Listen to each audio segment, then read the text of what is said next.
اعوذ باللہ السمیع العلیم من الشیطان الرجیم بسم اللہ الرحمن الرحیم وما خلقنا السماء والارض، اور ہم نے نہیں پیدا کیا آسمان کو اور زمین کو، وما بینہما، اور جو کچھ ان کے درمیان ہے، آسمان اور زمین کے اندر اور اس کے درمیان پھیلی ہوئی مخلوقات کو ہم نے نہیں پیدا کیا لاعبین، کھیلتے ہوئے۔ دیکھیے، جو لوگ قیامت کے منکر ہیں، وہ مشرکین مکہ ہوں یا آج کے ملحدین ہوں، یہ ملحد قیامت کو نہیں مانتے، تو پھر یہ دنیا جس میں ظالم بھی ہیں، مظلوم بھی ہیں، جس میں ایک شخص اٹھتا ہے، بمباری کرتا ہے اور ہزاروں انسانوں کو تباہ و برباد کر دیتا ہے، ایٹم بم برسا کر ہیروشیما پر انہوں نے وہ نسل، بلکہ کئی نسلوں تک اس کے اثرات آج تک موجود ہیں۔ تو یہ شخص جو اتنا بڑا ظلم کرتا ہے اور جو مظلوم ہے، جو قتل ہو گئے، اگر ان کا کوئی حساب کتاب نہیں ہونا، یہ کائنات کسی عادل حکیم کی پیدا کردہ نہیں ہے جو رحمان اور رحیم بھی ہے، تو پھر اس کائنات کا مقصد کوئی نہیں۔ اگر قیامت نہیں آنی، حساب و کتاب نہیں ہونا، کون اللہ کا شکر گزار بندہ ہے اور کون اللہ کا ناشکرہ ہے، کون اس کے حکموں کی تابع داری کرتا ہے اور کون اس کے حکموں کا انکار کرتا ہے۔ اللہ کو نعوذ باللہ اس بات سے غرض ہی نہ ہو، اس نے یہ کائنات بنائی، لوگ پیدا ہو رہے ہیں، ان میں کچھ ظالم ہیں، کچھ ناشکرے ہیں، کچھ مالک باغی ہیں اور کچھ ایمان والے ہیں، اللہ کی توحید کو ماننے والے ہیں۔ تو اگر یہ دونوں انجام کے لحاظ سے مر جائیں، مٹی ہو جائیں، قیامت برپا نہ ہو، ان کا کوئی حساب کتاب نہ ہو، تو پھر تو یہ دنیا کھیل اور تماشا ہے، پھر تو یہ کسی عادل کا کام نہیں ہے۔ ایک انصاف کرنے والا، عدل کرنے والا، ایک رحمان اور رحیم اگر ان سب کو مار کر مٹی کر دے اور دوبارہ زندہ کر کے ان کا حساب و کتاب نہ لے، تو اس کا صاف یہ مطلب ہے کہ اس نے یہ دنیا کھیل اور تماشا بنایا تھا۔ اللہ نے اس کی نفی کی کہ ہم نے تخلیق کی ہے آسمان کی اور زمین کی اور جو کچھ ان کے درمیان ہے، اور ہمارا مقصد کوئی کھیل تماشا نہیں تھا، بلکہ خاص مقصد کے لیے ہم نے اس کائنات کو پیدا کیا۔ لو اردنا، اگر ہم چاہتے، ان نتخذ لہوا، کہ ہم کوئی کھیل بنائیں، لاتخذناہ من لدنا، ہم اس کو اپنے پاس سے بنا لیتے۔ ہم انسانوں کو، جنات کو، ہم مخلوقات کو، جانوروں کو پیدا کر کے ہم یہ ایک مصیبت سب کے لیے کیوں کرتے؟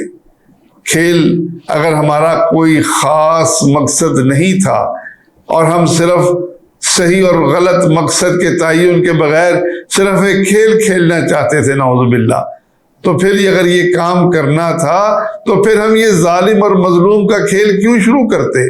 ہم کیوں یہ آزماتے کہ کون میری بات کو مانتا ہے اور کون میری نافرمانی کرتا ہے؟ ہم کیوں انبیاء بھیجتے؟ کیوں اپنی دعوت بات پہنچاتے؟ اگر مقصد کھیل اور تماشا تھا تو اس کو ہم اپنے پاس ہی کرتے۔ اللہ فرماتا ہے کہ اللہ اس بات سے بری ہے کہ وہ کھیل اور تماشا اور لہو اور لعب کے کاموں میں مشغول ہو۔ وہ تو مالک الملک ہے، وہ تو رحمان اور رحیم ہے، وہ عادل ہے، وہ حکمت والا ہے، حکیم ہے۔ یہ ساری صفات جس اللہ میں ہوں، اور یہ نظام ہمیں بتا رہا ہے کہ یہ نظام اللہ نے ایسا مربوط بنایا ہے اور اس میں اللہ کی اتنی رحمتیں موجود ہیں کہ انسان ان کا شمار نہیں کر سکتا۔ اور ان کا خاص مقصد ہے، اور مقصد یہی ہے کہ ایک دن مقرر ہو جس میں اللہ کے نیک بندوں کو اللہ انعام دے اور اللہ کے باغیوں کو اللہ سزا دے۔ ان کننا فاعلین، اگر ہم نے یہ کچھ کرنا تھا تو پھر یہ ہم اپنے پاس ہی کرتے۔ بل نقذف بالحق علی الباطل، ہم حق کو باطل پر پھینکتے ہیں، باطل کے سر پر ہم حق کا ہتھوڑا برساتے ہیں۔ فَيَدْمَغُهُ، پس وہ سر کو توڑ دیتا ہے۔ فَإِذَا هُوَ زَاهِقٌ، یک وہ زائل ہو جاتا ہے، ختم ہو جاتا ہے۔ یہ باطل بڑا مضبوط نظر آتا ہے، لیکن جب وہ اللہ کی بغاوت پر اس حد تک بڑھ جائے کہ مالک الملک اپنی حکمت کے تحت جب تک چاہے اس کو مہلت دے، لیکن ایک وقت ان کے لیے دنیا کے اندر بھی مقرر ہے۔ تم بستیوں کو دیکھو، یہ قوم عاد اور قوم سمود اپنے آپ کو لافانی جانتے تھے۔ یہ فرعون اپنے آپ کو سمجھتا تھا کہ میں رب اعلیٰ ہوں، اور وہ دعویٰ بھی کرتا تھا، اور پھر اس نے نظام ایسا منظم بنایا ہوا تھا کہ وہ سمجھتا تھا یہ کبھی ختم نہیں ہو سکتا۔ ہم نے حق کو باطل کے سر پر دے مارا، اور حق جب باطل کے سر پر لگا تو وہ ختم ہو گیا۔ وہ فرعون بھی غرق ہوا، قوم عاد اور قوم سمود بھی ختم ہوئے۔ اور آج اے مشرکین مکہ، اگر تم اس حق کو قبول نہیں کرتے، تم اللہ کی توحید پر ایمان نہیں لاتے، رسول اللہ صلی اللہ علیہ وسلم کی رسالت کو نہیں مانتے، اور آخرت پر ایمان نہیں رکھتے، تو پھر یہ ہتھوڑا حق کا تمہارے سر پر بھی لگے گا، تم بھی ختم ہو جاؤ گے۔ وَلَكُمُ الْوَيْلُ مِمَّا تَصِفُونَ، تم جو باتیں کر رہے ہو تمہارے لیے ہلاکت ہے۔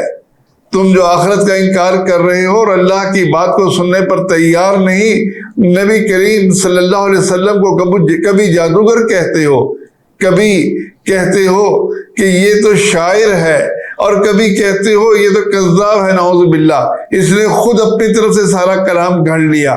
تم اس کے مختلف نام رکھتے ہو اور آخرت کا انکار کرتے ہو، کہتے ہو آخرت کچھ نہیں ہے۔ اگر ہو گئی تو جن کی ہم بندگی کرتے ہیں وہ ہمیں آخرت کے عذاب سے بچا لیں گے۔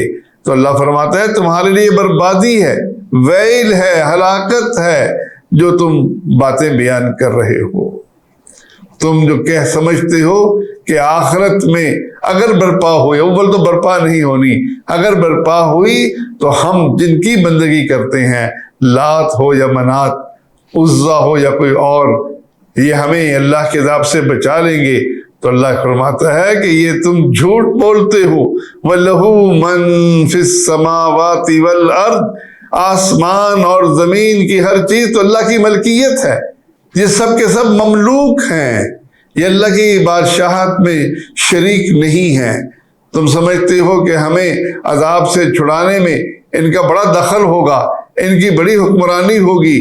ان کی حیثیت تو مملوک کی حیثیت ہے، مالک صرف اللہ رب العالمین ہے، جو آسمان میں ہے یا زمین میں ہے، سب کے سب اس کے بندے ہیں، اس کی مخلوق ہیں، اس کی مملوک ہیں۔ یہ بے بس انسان ہیں، لاچار انسان ہیں، یہ اللہ کے حکم کا مقابلہ نہیں کرتے، اس کے آگے جھکنے والے ہیں۔